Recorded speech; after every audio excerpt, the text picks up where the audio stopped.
How's it going, Andrew? What's going on, Matt?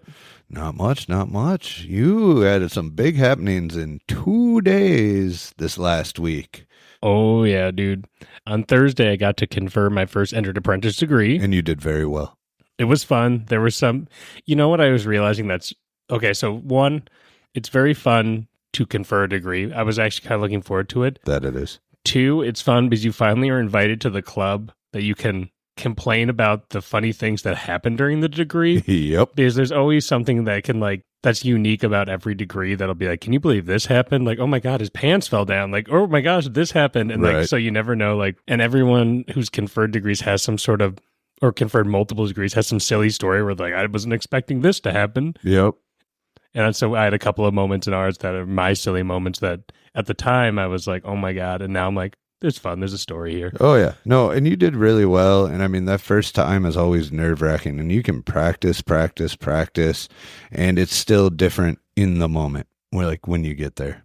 I actually found that I didn't have too bad nerves the day before. Even when I got up there, I was actually more nervous. So I got here at 4, way before anyone was here, and was just doing a rehearsal just by myself in the lodge room. I was more nervous then.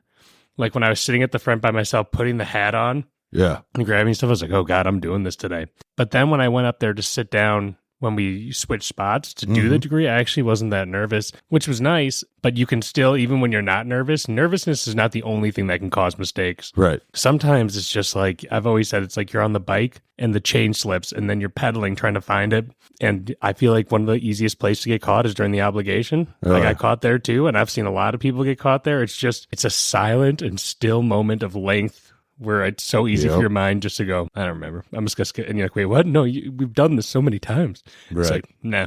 Right. Well, no, you did a great job, especially for your first one. I was very impressed, very proud of you. And then the next day, you go and close on your first house. Oh, yeah. Close on the house. Congratulations, by the way. Very exciting. The meeting was kind of funny where it's like, I'm sitting in like a bank's back conference room signing all these papers. And I was like, this is intense. I was like, they're like, yep, and this is going to be a lot of money, And I'm like, lovely. I'll just sign here. We'll just. Yep. I'll just sign my name 300 times to get through all these documents. Your hands cramping up by the end. With your middle initial every time. Yep. Don't miss it. I saw full you missed name. Your middle initial and they're going to get you. And I was like, oh. Full name every time. And you're like, you realize the last one's not going to look the same as the first one. Yep. And then you have that fun moment where you're looking at how, they were like, this is how your payment's going to break out. You're like, 90% of this is going to go to your interest. For the first little bit. Yep. He's like, $200 is going to go to your actual premium. And then you're paying your escrow. I'm like, so wait, 99% of this is just me paying interest? And I was like, oh my God. Right. Till that principal starts going down and then that percentage starts to shift. But yeah, it's crazy to think about, in the time I've known you, you have gone from, just having a girlfriend to getting married to having a kid to buying a house to being junior warden of the lodge and conferring your first degree. It's like watching my kid grow up.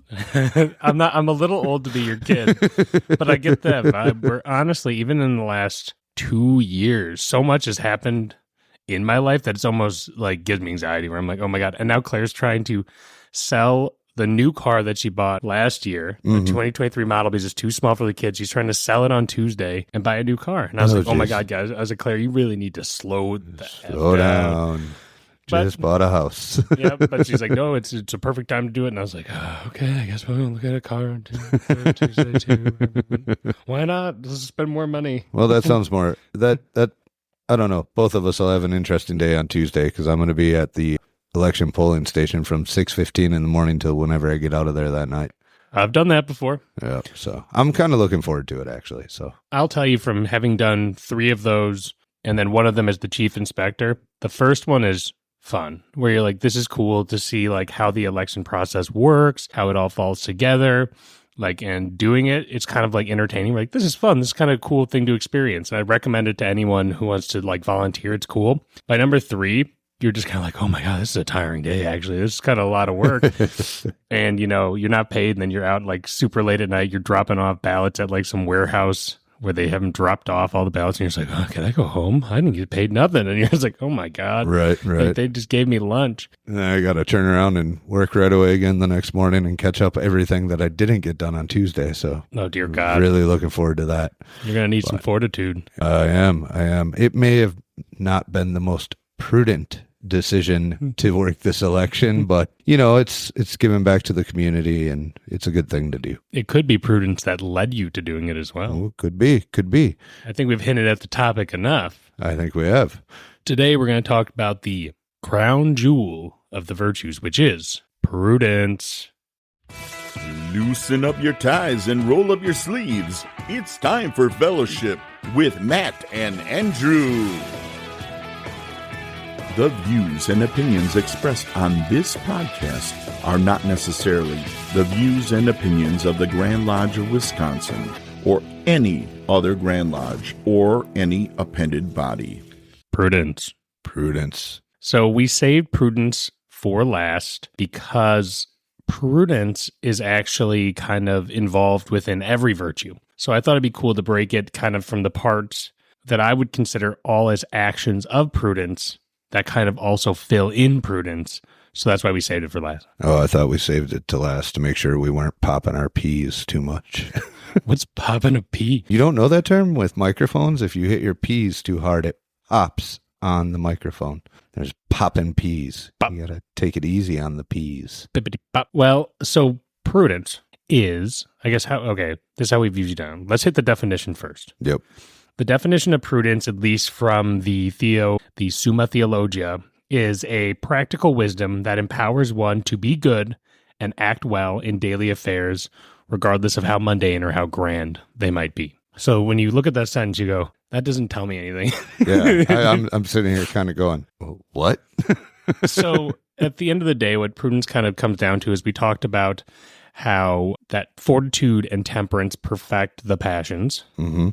And that fortitude perfects the will. So prudence perfects the intellect. So the intellect is kind of the thing that orchestrates all the other virtues, because the intellect is what has you make a decision and then make an action on that decision. Right. So it is, the interesting thing about it is that all the virtues are done through the use of prudence, mm-hmm. and prudence is cultivated through doing the virtue. So through making prudent decisions or making good moral decisions, you're making it a habit to instinctually make decisions like that, which is developing prudence. Right. And I feel like I've always considered prudence, and this is probably maybe a slightly simpler way of explaining it, but I've always thought of prudence as wisdom. That's definitely a part of it. It isn't, so prudence isn't like book smarts, but book smarts can help you be prudent. Right. Prudence is oftentimes described as applied wisdom, and that's wisdom gained through experience and knowledge. Knowledge is knowing a tomato is a fruit. Wisdom's not putting it in a fruit salad. And that's where it comes, prudence is the ability to kind of take a lot of complex things, break them into their parts, and be able to make a decision based on that knowledge. So, reading from a book can help you understand what the parts are, but it's going to ultimately be wisdom and experience that helps you select which way is the right way, or which decision or which thing is the most logical to move forward with, or something like that. Right. So it's helpful to me when they like to, in the Summa, break it out into it gets kind of into like psychology, where it goes, what does brain do when it has to do a thing? And you're like, all right, what does brain do? And they go, well, first thing it does is it'll try to look at all the options. So if you're making a decision, I saw one example, they're like, you're arriving at a 4-way stop. You're going to first look around and judge the situation and say, what are the options here? I see there's a car over here. This car's stopping at the same time as me. There's another car that seems like it's going to be moving forward. You're going to take in all the information that you need. Right. And you're going to analyze what are all the options in front of me. It then, once the brain does that, it goes into a step, and that step's called counsel. So your brain is getting counsel. It's taking in all the data. Imagine you're sitting in a throne room and all your counselors are speaking in your ear, and you're like, I got to absorb all the options. Right. The next step is when you take that data and determine the best course of action for whatever your desired outcome is. So if your desired outcome is to cross the intersection safely, you start to go, okay, well, that car's already on his way moving. I can't go yet. That guy has right away. I'm going to wait for him, do that, and then I'm going to progress. So then that's going to be judgment. You're going to judge what the proper course of action is. And then the final step is command, which is you taking all that information and then doing it. Acting on it. Right. So prudence is basically the system by which you make decisions and hopefully the right decision. Correct. And prudence acts, a prudent or imprudent act acts within all three of those steps. Mm-hmm. And you can get caught with a unprudent act at any one of those steps through various very common issues you might have in your thinking. Right. So, like, for example, if we're trying to say, okay, that's how a brain does stuff. How do we do it better? During the counsel step, they say there's parts of this that can help you make a better decision. So during the counsel step, when you're taking in all the data, the most important things are memory or past knowledge of the past. So learning from your experiences. Yep. Yeah. Applied wisdom, learning wisdom. Docility, which means the ability to kind of not get hyper-focused, kind of see the bigger picture. And then understanding, meaning you understand the principles of things. Like you knew there's a right-of-way rule. Right. There's this and that. So you would use that in the counsel step. In the judgment step, the best actions are shrewdness, meaning you have the ability to not get kind of caught up in the options, but you're able to make a spontaneous decision. Like once you identify the right one, you're able to go, yep, that's the one. We're going to do that. And then reason, using your logic skills, kind of figuring out, you can kind of eliminate things with that. And then during the command step, it's foresight, circumspection, and caution. Ooh, we've heard at least one of those before. Mm-hmm. Right. So when you're actually making your action, hopefully you have the foresight to know if this should go well because I can kind of anticipate how it should go. Circumspection, making sure you're not making an extreme action. And then caution, hey, if you are crossing that intersection and you see that guy that's not supposed to be going, you're still going to keep an eye on him and go, he might not making prudent actions. Right. Yeah. Whew. Prudence is pretty heady one here. Yep. And that's because we're getting into the weeds. We're getting into the weeds. Why don't we jump back real quick for our listeners before we dive down some of those rabbit holes that some of those open up and talk about what the symbol for prudence is. The symbol for prudence is generally, and you'll see it in a lot of like Masonic lectures will have this symbol. It's a woman. Once again, it's an internal process. So that's why they use a woman in that type of art. And she's holding a mirror and looking in a mirror. And usually in her hand is either a snake or a cadeos, which is a rod with a snake wrapped around it, is usually tucked in her hand. And so essentially what it's showing you there is the mirror represents self-reflection. She's staring at a reflection, which means having the ability to be self-aware and reflect upon your own actions so that you can learn from your mistakes, learn from your successes, right? And then looking inward for wisdom. Saying that you don't always have to ask everyone for their opinion. Ultimately, you need to look to yourself to make a decision. Right. The cadeos, or a snake, usually represents foresight or vigilance. When it has the cadeos, that's a Greek symbol that's usually associated with Hermes, which kind of adds a communication aspect. So it kind of means being thoughtful, doing lots of deliberation, and being effective at communication. Right on.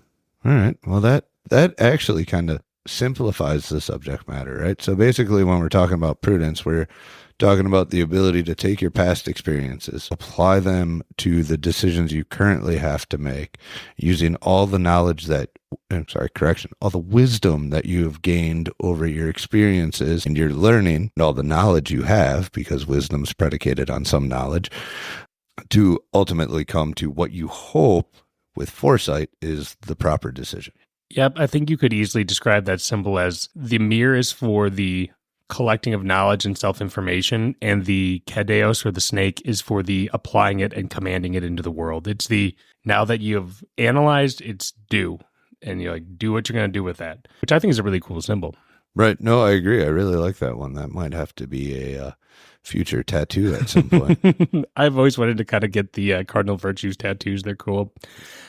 But yeah, so it's nice with that symbol too, because it's kind of also giving you the advice in that moment, because she's never staring at the staff. She's always staring at the mirror, where it's like you need to be constantly self-reflecting, being mindful, and studying your wisdom and gaining wisdom first before you can start to make proper decisions. So it's kind of cool that it almost, to me, the symbol seems to be giving you that advice right away as well. Right. Well, and this whole thing kind of lends itself to, talking about like self-awareness and actually paying attention to what the results and whether they be good or bad of your decisions are, so that you can learn from those experiences, not just brushing it off to the wayside when you make a decision and it doesn't go right and go and, oh, well, like I can make the same decision next time and maybe it'll go differently, because we all know what the definition of insanity is. It's repeating the same behavior over and over again, expecting a different result. So, that's kind of where prudence lends itself to. And it's a reminder that to be prudent, you have to actually not just, mistakes are going to happen. You're going to have to move on, but to take a second to actually self-analyze and go, what could I have done better? Because that's the only way you're going to learn to make better decisions, is by saying every mistake is an opportunity to learn. Right. And, it's like when we talk about what is wisdom, a lot of philosophers have asked that question. And, it was Aristotle, I believe, and if I'm saying the wrong philosopher, I'm sure someone will correct me, but it said the unexamined life is not worth living. And it's for him, it's like, if you want to develop knowledge, you need to be self-analyzing. Right. I feel like for prudence, I could throw out a ton of cliche sayings throughout this whole thing that, people have coined over the years. You went with something much better, like a respected philosopher, but, comes to mind, like there are no failures, only learning experiences, and, stuff like that you constantly hear people repeat over and over. Just so I don't get corrected, I Googled it. Not Aristotle, Socrates. Oh, okay. Same lineage, but yep. Socrates. Sorry. The unexamined life's not worth living. Socrates. I don't need Pat sending me an email because I know he was about to type it right out. Yes. Probably multiple people on that one. Would have busted you out. I would have been happy to, a couple episodes from now, have to do a correction. Somebody correct Andrew. That's the thing is, we're always just two boys, two brothers, kind of talking through a topic. So we're bound to make mistakes, and we're always happy to actually receive those, because that's us self-analyzing. That's the only way we're going to learn. So if we do make mistakes, hey, time for fellowship at gmail.com. Well, since we're on the topic, maybe it would be prudent to do some more show notes, but I kind of like the way we do it. So I'm not going to say we should. I like coming into this, totally cold and letting you run with the heady part of the topic and then trying to decipher it. So, well, and for me personally, the way that I actually am able to kind of unpack a topic is through conversation. Right. So, even through the back and forth communication between you and I might say something big, well, I don't think about it like that, more like this. And I go, actually, maybe that's how I think about it. And so it helps me flesh it out. So this is actually like a selfish way for me to actually learn the topic through discussing it. And that's how I kind of learn. Well, no, I agree. And I think that's part of what makes this so unique, what we have going on here. But that's not what we're talking about on this podcast. Mm-hmm. We're talking about prudence. Well, we're allowed to go down rabbit holes. We gave the disclaimer in episode 1. Well, we always do. And shockingly enough, I've always found it interesting that I'm the one that tries to get us back on track, because I typically like going on strong tangents and down different angles. I just like to follow that windy road. Especially when it gets me out of a topic I'm not all that well versed in, and I'm trying to figure out my thoughts on. Well, let's try to break it. So the best way for me to take a topic that's very heady is to try to break it into its smaller parts and try to talk about what can we do to actually improve in these steps. So let's start with the counsel step. Right. So just to remind everyone, the counsel step is you're looking at everything and trying to determine the best course of action. You're trying to take in all the information. I like to imagine counselors at a table. You got your counselor of finance telling you one thing. You got your general telling you another.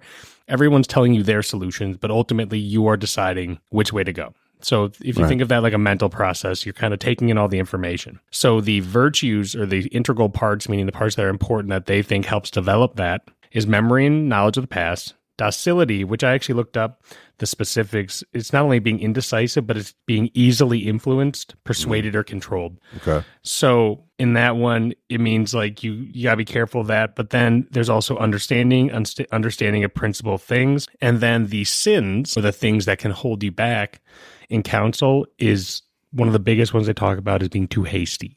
Oh, yeah, yeah. Not taking the time to make the decision, especially if it's one that you have the time to make. Now, not every decision you get to make in everyday life is going to be like, I have 2 hours to decide what I'm going to do on this.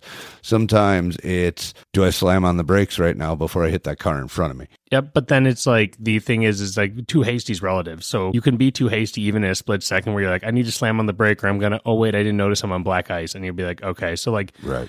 A split second can be broken down into a necessary amount of time to make a decision too. And when it says docility, I was thinking about it earlier as why is that positive? Or like being easy to be convinced. I think this is probably using an older version of that. And I would interpret that as being open to the opportunities or open to the various things, not having a strong stance on anything to be able to see clearly. Being able to weigh all the options versus being stuck in, this is the way and this is the only way I see to deal with it, and therefore I'm going to deal with it in that way and that way only. Yep, it's kind of like if, they always talk about in, various wars where certain presidents were unwilling to listen to their generals because they thought they knew better.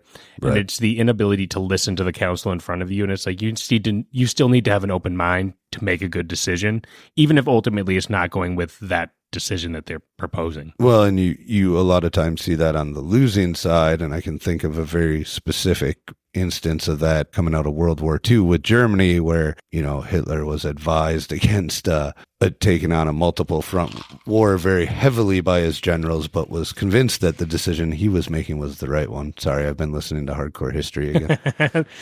I mean, you'll see that all over the place where a very egotistical person decides that even though they're unqualified, the narcissism says, but I always know the best decision. Right. And then they find out, how far you can push that. And then they'll always eventually find where that wall is and go, oh, you know what?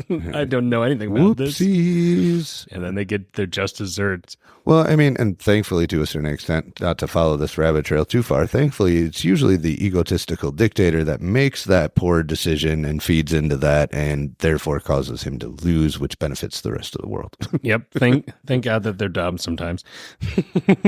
But yeah, so ideally, when you're thinking, okay, how can I try to be better at step one? Okay, I need to make a decision. I need to get better at seeing all the options. The recommendations that are often made are being learned. So the liberal arts and sciences comes right in your face again, where they go, why is this important? And they go, because it gives you the freedom to understand the parts of things, which allows you to get a clearer picture of what your options are. So that would be kind of where you can find people who can maybe not understand the minutia, but they can understand the higher principles that surround various types of problems, which can help their problem solving. And then memory of the past goes back to just what we were talking about a couple minutes ago about the ability not to make the same mistakes over and over, and the ability to remember what you learned last time. So it's a combination of being able to take what you may have learned out of a book and studying various things and apply it to real life, combined with your experiences to make the right decision. Yep. Yeah. And so then that moves us over to judgment, which is where you decide, I need to make this decision. I'm going with this path. And you select from all the options. And you go, this is the one we're doing.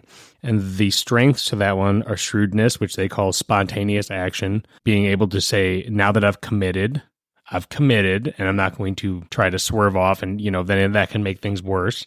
Right. I made my decision. I'm going to act on it.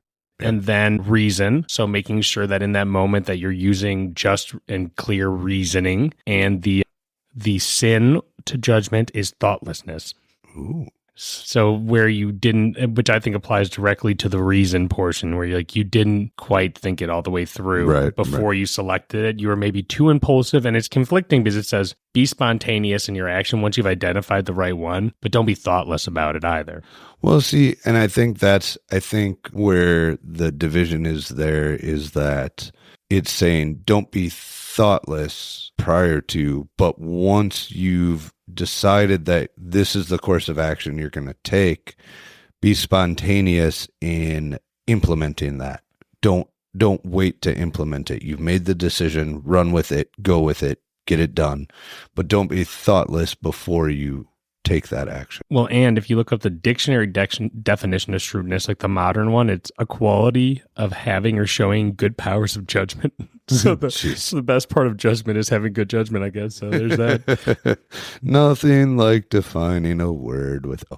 And then another definition says showing quick, practical cleverness, astute, clever, So it means, it means being able to quickly pull up information and use it. I mean, basically what we're talking about here with prudence is taking all your knowledge of bad decisions that maybe violated one of the 3 other cardinal virtues and all your knowledge of the decisions you've made that stuck with those 3 cardinal virtues and their outcomes, and using them all to always make decisions that would hopefully reinforce those other cardinal virtues. Bingo. That was a mouthful. And probably more confusing than anything else we've said on this podcast. But I think it tracks.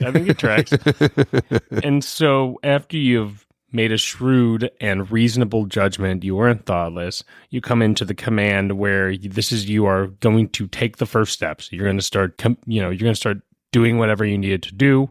Ideally, it's a virtuous thing you're doing. And within that moment, you need to make sure that the things that support you are foresight, circumspection, and caution. And the sin, let's go to that page. The sin is negligence. Ooh. So that means, it makes sense in the way that goes. If you're just completely unwilling, basically, if you get to that step and you're negligent, it means you just ignored the other 2 steps and didn't apply anything and just said, I'm just going to do something.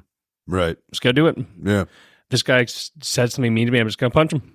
Yeah. You're like, I'm just going to go for it. I don't really feel like rationally deciding on a decision. So whatever pops into my brain first is what's going to happen. And I think it's left on the last one because the negligence, to me, at least how I'm interpreting it, is implying to negligence of all the other steps before it. Because really the command step is the execution step. There's not that much thought anymore. It's just you're going to commit to doing the plan. And so if there's negligence, it means that of all the opportunities you had to do something virtuously, you just ignored them all with either intentionally or unintentionally. You just said, I don't care. And you went forward with an action anyways. Right. And that would be negligent. So negligence seems to relate to impulsiveness, basically. It could be impulsiveness or it could just be for a lack of caring. Like, I know it's the wrong thing and I don't care. Yeah, I'm going to do it anyway. So that means I would argue that could be willful or unwillful negligence. Right. Nope. I can see that for sure. That makes sense. And we see, so basically with, what's the one foresight, circumspection, caution. No. I'm looking for a quote. Boondock Saints. The priest says it in the beginning about the, you know what I'm looking for. Boondock Saints. I had to go with a movie reference on this one. I know what I'm looking for. It's better be good, I swear to God. Oh, it will be. Opening scene. It's about the good men quote, the indifference of good men. Oh, now we must all fear evil men, but there's another kind of evil which we must fear most, and that is the indifference of good men. I mean, that's one of those deep ones that kind of plays into, okay, so this actually plays right into this. So not only does prudence require you to know what the good action is, to be prudent, you have to also do the good action. Right. So it's not a state of thinking, it's a state of doing, which you can be prudent in your mind all day, but that doesn't mean you're a prudent person. And that plays right into that quote, is an indifferent good person is no better than a bad person. They're not doing anything. They're not fighting for good. Right. Exactly. That's why I brought it up. See, sometimes things click in my head, not just a hat rack over here. Yeah, and I think that's a great quote because it does deal with the fact that, we've mentioned it a couple of times about moral courage and having the ability, which plays into fortitude, to go forward with a prudent action, and that plays right through your use of fortitude, being directed by prudence to, it breaks my mind because every time you're like, if you're going to do a prudent, you need a fortitude, which is prudent. And you're like, okay, so prudence kind of just flows through all of the stuff. And yeah, and it kind of is just like the force behind it all. Well, and I think, we were talking about negligence being part of this. I think part of negligence would be sitting back and making the decision to not act, or even if acting is picking up the phone and calling 911 when you see something going on, it would be negligent not to do that, right? Yep. Which is what that quote speaks to, is that the indifference of good men, the negligence of good men in the face of evil is almost worse than evil men. And then you can see why that's put in the command step, because that person could have looked at the situation, identified that they need to call 911, and then when they should have been taking that action through negligence, they don't. Right. And they step away from it. Right. Out Exactly. of fear and lack of fortitude. Exactly. So, and through this now, as we've worked to this point, finally, we can see why prudence is important to Freemasonry, right? We talk about making good men better. Well, good men don't make negligent decisions, hence the importance of prudence. And you can't be a good man without prudence. You know what I mean? Right. Yep. I agree. You know what's interesting? I looked up what circumspection means because we say it so much. Mm-hmm. And this could be another one of those definitions where you go, why is this just giving me another definition? Circumspection, if I could spell it again. Circumspection is the quality of being wary or unwilling to take risks. Prudence. All right. Yeah, okay. So it seems like when they say here, they say circumspection and caution. So they just mean go carefully and use foresight. Like think things, like try to anticipate what'll happen cautiously and think with reason and like taking that middle ground. Right. Oh, man, there is, and we've come across this as we've talked about various Masonic topics. We came across it a lot in the charges. We're coming across it again with the 4 cardinal virtues, is that there's a lot of double speak or very related speech to reinforce the same principles over and over again by saying them different ways. Yep, where they're like, do it this way, very similar definition, and this way. So you're like, now you double define. So we're covering both bases. Right, Like, right. We're making sure that it's not possible for you to not understand or get to these guiding principles which we're trying to lead you to. Well, it's interesting because we use circumscribe and circumspection. Mm-hmm. And you'll sometimes start to think that they're the same, but they're not. Like circumscribe Right. is to keep yourself within due bounds. Circumspection is to be, wary and to be cautious and to be prudent. So think things through. Right. And so it's interesting that like to be circumscribed, you need circumspection. I was just going to say that, in order to keep yourself within due bounds, you need prudence And temperance. and fortitude. Probably justice too. Why not? Probably a little bit of justice in there right away too. I mean, honestly, they all interplay with each other, right? Like, I think what our ultimate conclusions are going to be somewhat on this is that fortitude is your base. That is what helps you build up these other cardinal virtues. And prudence is ultimately what controls the other cardinal virtues. If you want to look at it from like a base to high level type of deal, you have fortitude at the bottom that you build everything upon, and then you have prudence at the top regulating all. And I don't disagree with that, but I almost actually view it as you have like a triangle. So you have temperance and fortitude on the bottom dealing with your base instincts. Justice is on the top being like, this is how those flow into the world. And then prudence is like a triangle around it where it is containing and playing with the whole thing, but it's also built by the entire thing too. Okay. Or, we could even, another one that just popped into my head is you could almost look at it like, I believe they're Venn diagrams where you have like the 3 circles that are overlapping each other. Oh. And you have fortitude, temperance, and justice as your 3 major circles, and where they all intersect is prudence. I wouldn't be surprised if that existed.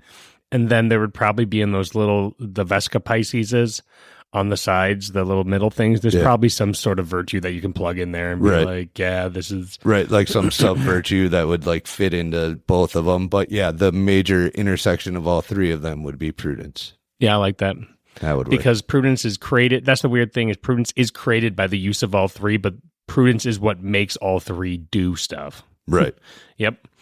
I like it. We've gone down the weeds again into headiness, but I think it helps us get to the better understanding of how important, and the reason I save this for last is because it does involve everything. It is like the perfect capstone where you're like, this is the cornerstone, the keystone within this, all the virtues.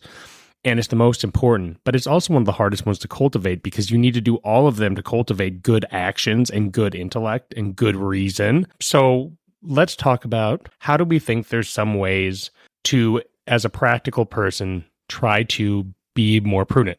Oh, that's a good question. I'm going to start with the symbol of the woman looking in the mirror. Mm-hmm. As a very clear cut, like they put this right in our face. They were like, look in the mirror at yourself. Not that exact. So You don't have to stare in the mirror yourself. Don't worry. It might actually be technically, if I think about it, maybe a helpful exercise, but I don't think that's necessarily what it means.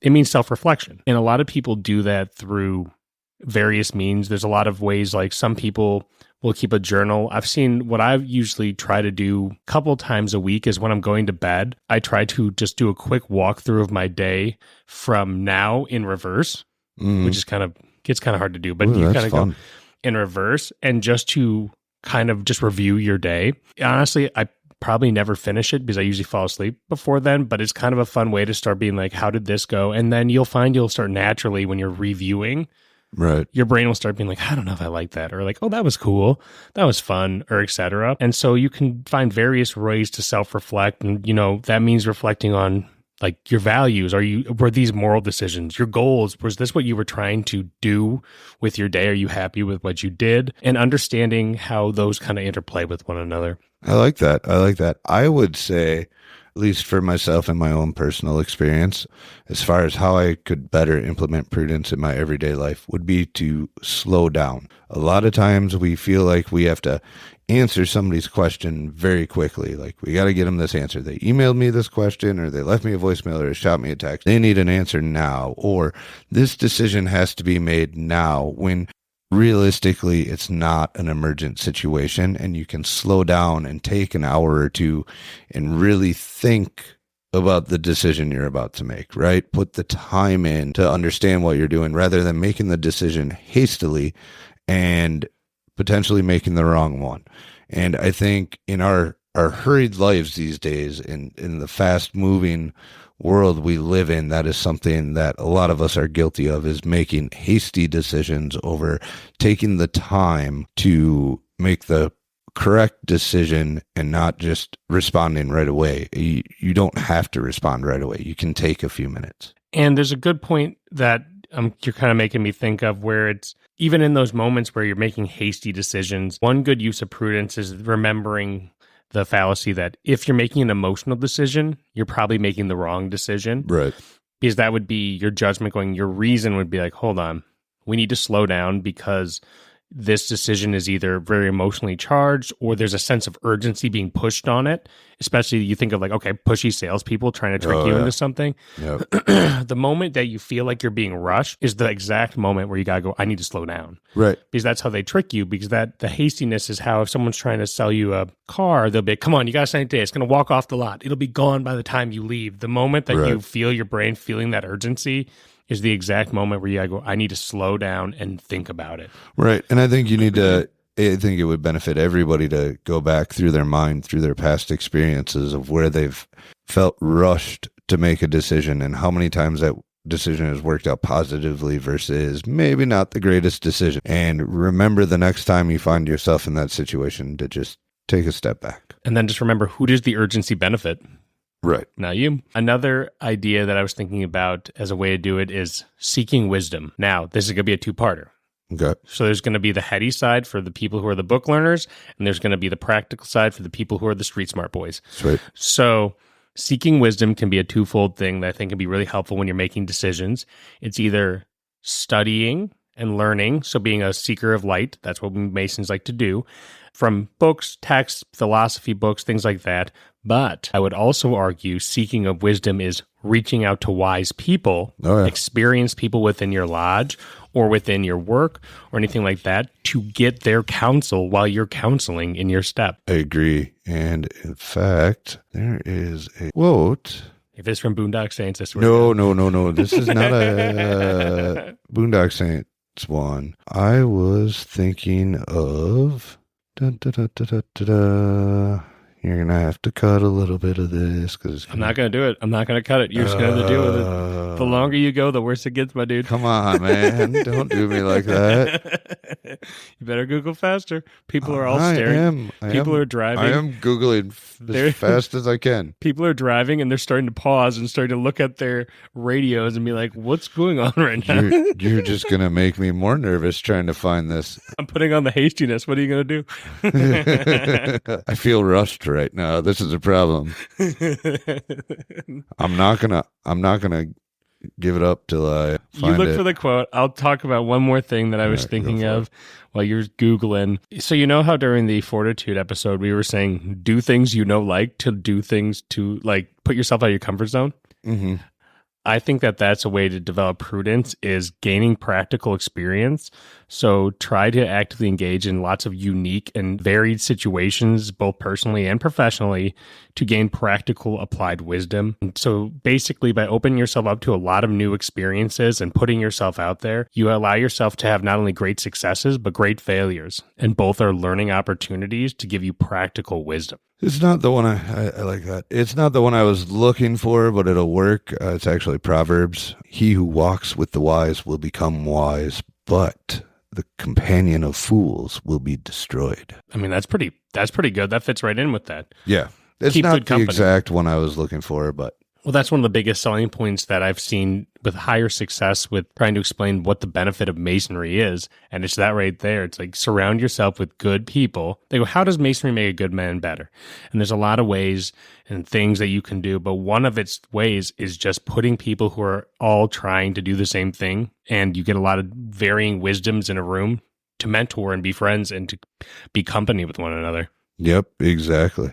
Exactly. And I think that's where we should wrap it up on prudence. But before we get into news and events, I have a fun question for you to wrap up our 4 cardinal virtues. Shoot. If you were building a building and you had to choose one of the 4 cardinal virtues to lay in the northeast corner as the cornerstone of that building, which one would it be? Prudence. Ooh, you go prudence. I think it's pretty clear that I would go with fortitude. Yeah, I mean, fortitude's not bad. I mean, if you think about it, yeah, maybe, because fortitude is sturdy and you want a sturdy base. I think prudence fits in more with the keystone ideology, like holding up a arch where it's like a very integral piece, but it's not the most strong piece. It's kind of the most sensitive and fluidy pieces. Well, and a keystone's much different than a cornerstone. So, yeah, they could. I feel like this would be a personal answer for everyone. And I kind of, the part of the reason I asked it, because I thought it might be fun for our listeners to answer. And if they would be willing to share, I would love to see emails at timeforfellowship@gmail.com explaining which cardinal virtue you would choose to be your cornerstone and why. Yep, we should put that on socials so they can answer there, and I'll put it on the Spotify where they can respond there too. Oh, cool. There we go. Cool. So, last takeaway. Oh, you're going to put me on the spot. Last takeaway. Last takeaway is the 4 cardinal virtues. I'm not even going to go last takeaway on prudence. I'm just going to go overall because we're finishing up this series on the 4 cardinal virtues. My last takeaway is that the 4 cardinal virtues are very, very deep topics that require a lot of learning and a lot of researching on things. And, we've probably only scratched the surface on what's actually out there for those. But through fortitude and temperance, you can probably find justice. And if you can exercise all 3 of them, you will live a more prudent life. Not bad, not bad. Gotta clear my throat for this one. Oh boy, it's going to be a long one. So, now I didn't realize I was having to do my takeaways on all the virtues. Well, you don't have to. Just do your takeaway on prudence. My takeaway on prudence is treat prudence as, and actually, I'm going to expand this. Treat the cardinal virtues as a lifelong journey. Just like being a better man is a lifelong journey, being a better mason is a lifelong practice. It's something that you're not going to be good at right away. It takes years and years and years to cultivate, and you'll probably never be that perfect ashlar at the end of the day, but striving for it is the process, and use your best judgment and continuously improve your ability to make good judgments, to refine your skills, and to be a more moral, upright person, a living stone. There you go. I like it. Cool. And that wraps up our philosophical talks for maybe a couple of episodes. We'll give you guys a break. Let your heads rest. But yeah, if you're ever interested in this stuff, it's very fruitful for masonry to research and study moral or virtue ethics in all of its forms. It's very helpful as a mason. You'll find a lot of reward from it. Agreed. And before we get into news and events, I would just like to take this moment to say, if you don't already, please like and follow us on Facebook, Instagram, TikTok, and make sure to rate and subscribe to us on whatever podcast platform you are listening to us on. It really goes a long way to help us get into Build the our podcast. algorithm. Yeah. Yeah. Cool. Well, let's do some news and events. All right. So what's been going on in Wisconsin? Bit of news I wanted to share with you guys this week is that Waterloo Lodge in February had their Valentine's Day luncheon. So what were they doing? The brethren and their ladies enjoyed great food and warm fellowship at Waterloo Lodge's annual Valentine's Day luncheon, and they did this at the Stable Walk Winery and Distillery in a historical stable on the banks of the Rock River in Jefferson. The event was hosted by District Representative Richard Wagner II and the Junior Warden, and as well as Lady Regina, and they were able to have a very, very fun and special day. Looks like this was very cool. It's in a historical building. It's a great event to really show your appreciation for the ladies and also just to get out as a family. Nice. Seems like they had a good time from what I read and the pictures I saw. So good for them. Seemed like a solid event. For events coming up April 5th to the 7th, Scottish Rite Valley of Madison has Native Spirit going on at the Wisconsin Masonic Center. Tickets are $35. Please see your Wisconsin Masonic Journal for more information on that. On April 11th, the first annual District 7 Masonic Trivia and Brewing Contest. Sounds like the DD out there put together a nice spring quote-unquote meeting for you guys with a little beer brewing contest and Masonic trivia. Sounds like it'd be a good time. Please respond to DD Ryan Mayrand if you plan on attending. I just want to say that I think that this is a brilliant idea that the district is doing in 7 to not only do a spring meeting, but combine it with like an inter-district pool event. I think that's an awesome idea. Yeah, no, I think that was a great idea. We've seen some of that come out at 12 before too, where we were like going out to eat and stuff for our, in the spring, especially with the awards and stuff that are given out typically then. So it's always kind of nice to see something unique. So we all sit in enough meetings, right? On April 13th, the District 5 spring meeting's going on. They're going to start with a social hour at 7:30 in the morning for pancakes and coffee. The meeting will go from 9 to 11 at the Sparta Masonic Center. Also on April 13th, the Masonic Acts of Kindness Gala fundraiser is happening here at Lake Masonic Center. Dinner and everything is included with your tickets and stuff like that. You can buy a table. There should be flyers and everything out there. I believe it starts at 5 p.m. I'm not sure when Brother Dave Tainter's closing registration on that. So if you're still interested, please buy your table or tickets quickly. Like, honestly, based on this date, if he's still even taking, just reach out to him today. There might be a chance, but you got to reach out to him ASAP. Yep. Find that ad. The tickets are available through Eventbrite. The advertisement should be in any of your WMJs, or honestly, if you email timeforfellowship@gmail.com, I can get you information on how to sign up. On April 18th, Lake Lodge is hosting their, I believe it's our 3rd annual Soup and Chili Fest. We will have soups and chilies made by the officers. We should have a good variety this year. Flights of 4 will be $10 or $3 for an individual cup of soup. They all come with a side of bread, and you can either get them to go or you can stay and enjoy some fellowship and dine in here. It'll go from 5:30 to 7:30 p.m. Word on the street is we have so far at least 8 different soup options, so there's going to be a lot to pick from. So somewhere around there, soup and chilies. That's it. That's everything. So, we might have like 6 soups and 2 chilies or something like that, but you'll get a variety, and I'll tell you, we got some good cooks in this lodge. That we do. I'm looking forward to a particular white chicken chili that somebody makes every year that I hear is going to be showing up again. So on April 20th, Silas Shepard, Lodge of Research, and James Hayes Lodge are presenting a 2-person play entitled In Defense of the Ruffians. Carbs and coffee at 9, gavel at 10 at the Northwest Masonic Center.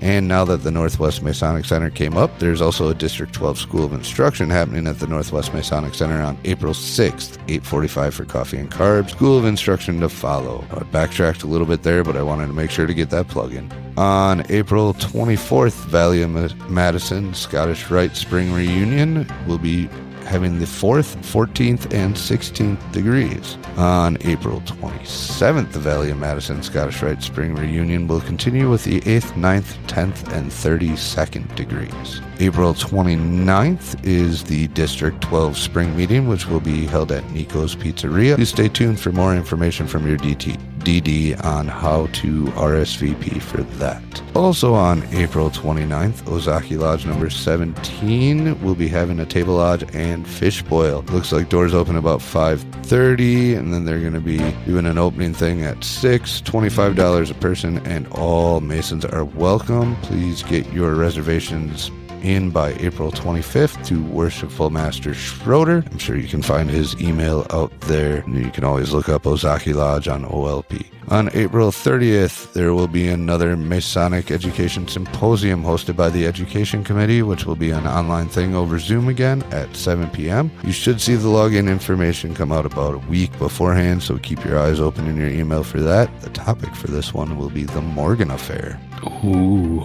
Which is a very fun little part of Masonic history. If you don't know about it, please tune in that night. It'll be a great conversation about Especially that. if you like the anti-Masonic movement. It's a hot button topic. It is a hot topic.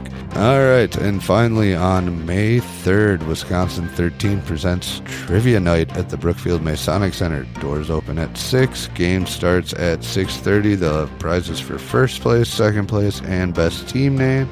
If you would like to register or want further information about that, please reach out to Worshipful Master Wisconsin 13, Dan Pappas. And it is $10 per team of 4, and that includes your refreshments. Nice. That's all we got. I would be going to that trivia night if I wasn't turkey hunting that weekend. So I might see if we can get a couple of guys together. Oh, I'm sure I want to crew dibs. together. Everyone who's listening, I'm dibsing right now. The team name, the Suspicious Characters. I'm dibbing it. Ooh, I'm you're taking putting it out there. Somebody's going to steal it. Nope. Somebody's going to steal on it. your honors as Masons, you can't steal it. All right, everyone. You have a great day. We hope you enjoyed all of our episodes about the 4 cardinal virtues, and we will talk to you soon. Take care, everyone.